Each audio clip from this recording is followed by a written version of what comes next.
I really loved the part where we had to go to the residential, and it's something that you don't really get in a master's course. During those days, I felt relaxed the most I've ever felt in my entire life.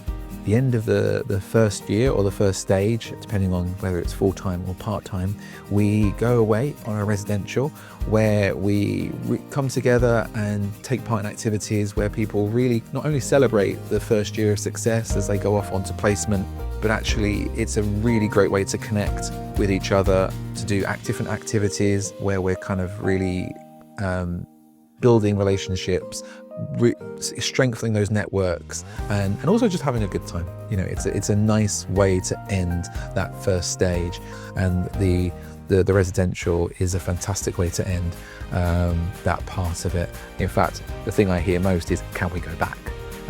So I absolutely love being part of the residential and running that residential, and I'm really glad we get to do it every year.